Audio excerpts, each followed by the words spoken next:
my thoughts. I shut it down wherever power is stored. Being real is in the past, watching cowards get on.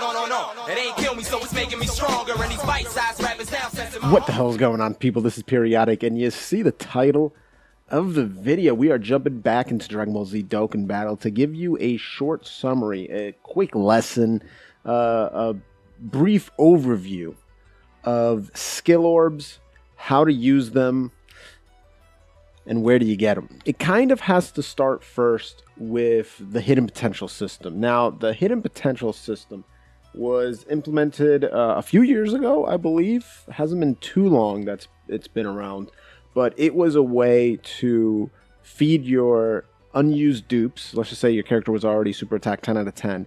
You can use those additional dupes that you may have had and feed them into the character to power them up even more. So this is over on gamerpress.gg, where I think they actually did a pretty good guide on the hidden potential system. Shout out to Harrison Riggs. Shout out to you. So essentially, it was a quick little thing. You had to reach level 50 first to be able to unlock the hidden potential system. And obviously, it's based off of Guru, who puts his hand on your head and boom, unlocks your paths. Every single day, as you can see, Mondays you got AGL orbs, Tuesdays tech intelligence, on Wednesdays strength on Thursdays, and then physical on Fridays. The epic showdown would open up with this particular event. Now, majority of people should be able to beat it. It's not a very hard event at all. So it's pretty easy to get those hidden potential orbs. And then what you can do is you go into this little map right here. There are 4 paths that you can open up, and the way that it works is if you have your character at super attack level 10, then you can open up the majority of the orbs up to 55%. And you do that just by clicking the little, the little buttons until you get to the very end, the little nodes as they call them. And there are 4 different blocks, 4 different stop gaps. You need a duplicate character to be able to open up those stop gaps. The way that this graph works is the bottom right path is the strongest. You get the most benefit out of, the most, HP, attack, crit, additional, all that stuff. And then the top left is the second strongest. Top right, third, and then bottom left would probably be the last. And as you can see right here, you're given options at the very top. So it increases your HP, your attack, and your defense by that amount, which is quite a lot. Quite a lot indeed. 4,600 extra HP, 5,400 extra attack, and 5,000 extra defense. It depends on what the character is, who the character is, what level they are. It depends on what their level of increase will be, but it's still really good. And then you're given options to increase the chance of additional. So I think everyone's pretty much in agreement that this is percentage based. So 6% chance to do an additional attack, which may be a super attack, 20% chance to do an additional crit, and then no percent chance to dodge. And then you also get attack boost, you get a defense boost, you get a super attack boost, and then you get recovery. When you get the same color orbs, you get more HP, which is very, very good. So that's essentially how the hidden potential system worked. As you can see right here, it was pretty simple, not too hard. If you wanted to forget one, you can either use 10 Dragon Storms or use another dupe to change one of the paths and whatnot. And that was about it. So with the 5-year anniversary, they added skill orbs. And now this is over on the Dokkan Wiki, DBZ-Dokkan Battle.fandom.com. So definitely check this out. This is a fantastic source of information, especially if you're a new player. They have all kinds of things, including a tier list guide, which when I first started playing this game, I used a lot because they actually give you pretty good suggestions on, you're like, okay, I want to run a Majin Buu Saga team. Who's really good on Majin Buu Saga? Then they'll show you the characters that are good on Majin Buu Saga. Or if you're like, all right, I want to run a Universal Survival Saga team. Do I have the good leads? Okay, here, boom, boom, boom, boom, boom. And it kind of shows you, and it even tiers it up. And they're pretty accurate, I'd say. Pretty darn accurate. Anyway, so skill orbs were introduced. 3 different types. Bronze, silver, and gold. I'll tell you this right now. There are missions to get the anniversary tickets, and it requires you to equip a skill orb and use the character multiple times. I would, just to get out of the way, when you get your first bronze skill orbs, equip it to whatever character you like to use the most, and then just start doing missions with that particular character, because you're not going to be too worried about losing a bronze in the future. Silver and gold, a little bit more rare, so keep that in mind. So we're just going to read this, and then I'll kind of give my 2 cents on it as well. Skill orbs are items that boost a character's stats or raise a character's hidden potential skill level when equipped to corresponding slots. Only UR or LR characters can equip skill orbs. Obviously, only UR or LR characters can be put into the hidden potential system. Bronze, silver, gold, we already talked about that. So there's requirements, not only UR and LR characters, but for a bronze slot, you can only equip bronze slots on UR characters. Okay, makes sense, right? You can only equip silver orbs on characters whose super attack is already level 10 out of 10. So if it's, 5 out of 5, 6 out of 6, whatever, can't do it. And then gold can only be equipped on a character who has at least 2 paths open. Preferably bottom right, top left. But if, for whatever reason you messed up and you have other 2 open, it doesn't matter. As long as it's 2 orbs or 2 paths that have been opened, have been unlocked, then boom. It even shows you when you go and you unlock that second path, it will give you like a little shimmer. The gold slot will unlock, and then it'll even tell you, okay, you can now equip gold slots. So some skill orbs may be restricted to certain types, categories, or specific characters. That's important to note. To equip a new skill orb in the same slot, simply equip it over the old one. Note that the skill orbs you replace will not be returned to you. So think carefully before swapping them for new ones. That essentially means if you put a silver slot, a silver orb in the silver slot, and then a week later you get a different type that gives you crit instead of additional that you put in there, and you're like, oh, I really want to equip that crit one. If you equip the crit one over the additional one, or whatever it is, you will lose the original one. It's gone. It's being replaced. You're not getting it back, all right? So it can be, these orbs can be obtained from a number of different places. At the moment, we only have this Whis event. That's all we have, the God level intensive training. All right, there's nothing else besides this. There's 2 different characters that will drop the orbs for you. You have Whis, and then you have Beerus. If Beerus drops, he has a better chance at dropping silver and gold orbs.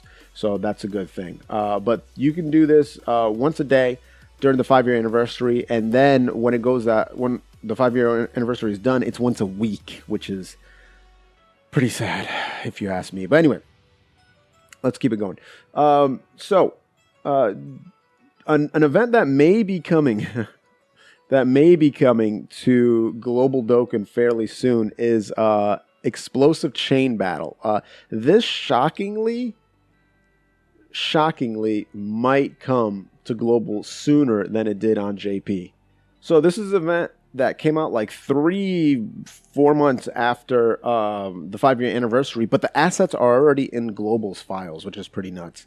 And essentially it's just like a battle. You do a ton of damage and you get rewards for it and whatnot, but you can get quite a few rewards from it, including its own currency and hidden potential orbs and things of that nature. So let's get out of here. A second event you can get these skill orbs from is Extreme Super Battle Road. That will be dropping fairly soon, probably in about a month or 2 for Global. This is simply a harder version of Super Battle Road, and you're going to get a bunch of rewards from it. Not going to go into too much detail on there.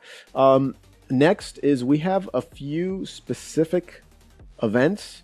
So, for example, this particular, Goku Day event, where you were able to get different keys and different skill orbs. Now, these skill orbs were character specific, so you can only equip them on Goku, Gohan, or Goten characters. And that essentially meant if you wanted to equip it to, like, Goku Black, not going to happen, right?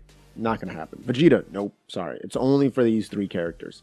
Same thing with this Universe 6 event. This Universe 6 had a bunch of skill orbs that dropped, but those skill orbs, if we go up to, where they? Here they go. These skill orbs only worked on Universe 6 characters, And then the same thing happened with this Grand Prix event. This one, you can only challenge it with LR Bardock members, Team Bardock members, and the orbs were only for Team Bardock. That's it. All right. So keep that in mind if you get it and you can't equip it. So let's go over the different types. Bronze, if we scroll down, silver, and if we scroll down, a lot of silver, brother, a lot of gold. Okay, gold is going to be the rarest, obviously. So let's just go up a tiny bit, and we'll take a look at some of this stuff, right? We're not going to go too much in detail, but bronze here, bronze you can get from Explosive Chain Battle and from the Whis event. So you're going to be getting a lot of bronze orbs from this particular Whis event. And you have ones that HP. So the corresponding levels go with 100 of whatever is the stat that you're getting. So for example, if you get the HP level 1 through level 5, you're either getting 100 HP or 500 HP, up to 500 HP added to your base stat. So whatever your card's base stat is, that's what it's being increased by. Same thing with attack here. You got 100 attack up to 500. Same thing defense, 100 defense up to 500 defense. So this is the most basic, the one you're going to be getting a lot. These I do suggest, if you have like any attack ones, I'd probably toss on to like a character you're going to be using a lot to complete those missions. From Chain Battle, we're starting to get a little bit fancier. So now you have additional attacks, you have crit, and you have dodge. You also have type defense boost, type attack boost, super attack level boost, and recovery boost. Obviously, these are pretty important because it gives you essentially 1% more or 2% more additional, or 1% more or 2% more crits. And then same thing with this. If you really want to, get a character's dodge up all the way, then fine. Keep in mind, these bronze orbs from the Explosive Chain Battle do have type requirements. So these additional attacks are only for tech, intelligence, and strength. The reason why is physical and AGL already have the built-in additional. And then crit is the same thing. Crit is only for AGL, intelligence, and physical because strength and tech already have built-in crit, so it doesn't make sense to give it to them. And then same thing with dodge. Everybody but intelligence. And then type defense boost, type attack boost, super attack boost, and recovery boost are for all types.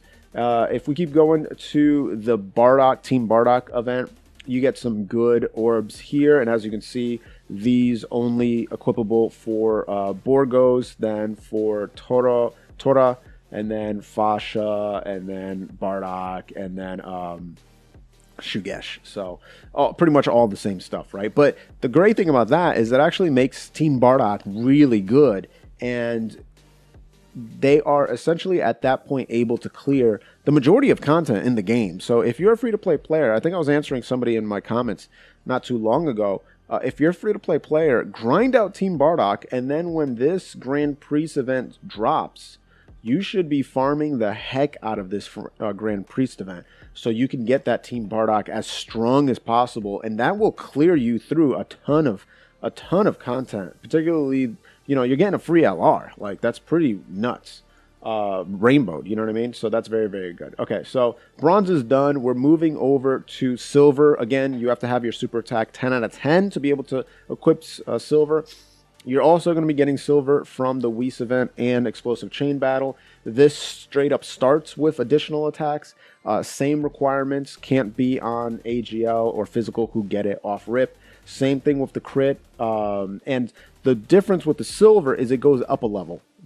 Bronze stopped at 2 for the crit and the additional and the dodge and whatnot. This goes up to 3. So that's the main difference. Same thing with the type boost and whatnot. Goes up to 3, goes up an extra level. Same requirements, all that stuff. Explosive Chain Battle does give you the ability to get level 4 and level 5. I think someone was commenting that Global may have the ability to get up to level 5 on the Whis event, but I haven't been able to confirm that. So if you've gotten it, let me know. But as of right now, Explosive Chain Battle is the way to get level 4 and level 5. And pretty much this is all the same stuff, right? Again, for the Goku, Gohan, and Goten event that will be coming out somewhat soon for us, they give us, the level 4 super attack boost. That's fun. And then for the Universe 6, you're getting the silver level 3 HP, attack, defense, all that fun stuff. So this is something, again, that you're going to want to grind like crazy, because if you got some Universe 6 characters like, oh, I don't know, LR Kalen Caulifla, or when Strength Kefla comes out, or if you want to put Crit or whatever into Tech like whoever it is you're building up, there are some insanely powerful units in Universe 6. It's pretty ridiculous. So imagine just having so much crit on Kalen Caulifla. That's actually insane. So pretty crazy. So that's going to be a very, very good event when that comes out. And then same thing, Silver Orbs for the Team Bardock units. They're going to be very, very strong if you're able to acquire a lot of them. And then last but not least, Gold Slot. Have at least 2 paths opened up. Boom, you're good to go. Now you're getting up to level 3 again. Same thing with, you know, crit, dodge, type boost, attack boost, all that stuff. Then you're going up to level 5 for additional crit, dodge, all that fun stuff. Pretty much all over the place, right? Same thing here, same thing here. And then if we go down, it's the same thing all around. So very, very good. Now, there are data mined images. There are data mined images of some that are unavailable, which is going to be absolutely insane. First, we'll talk about Extreme Super Battle Road, then we'll talk about the unavailable ones. So Extreme Super Battle Road also introduced these gold multiple effect orbs. So let's just say if you don't want to throw a level 5 crit, but you have one that's crit level 3 and 100 attack, is insane. Attack level 1, but keep in mind that it's gold, and the gold level is a little bit different for the attack, right? So if we scroll back up, where is it? Yeah, so it's actually not telling you this type attack boost, but it's more than, oh yeah, here it is.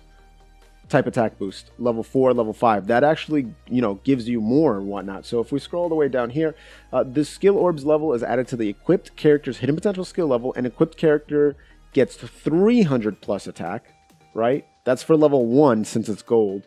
Defense level 2 here, 600 defense. HP level 3 here, 900 defense. That's pretty high.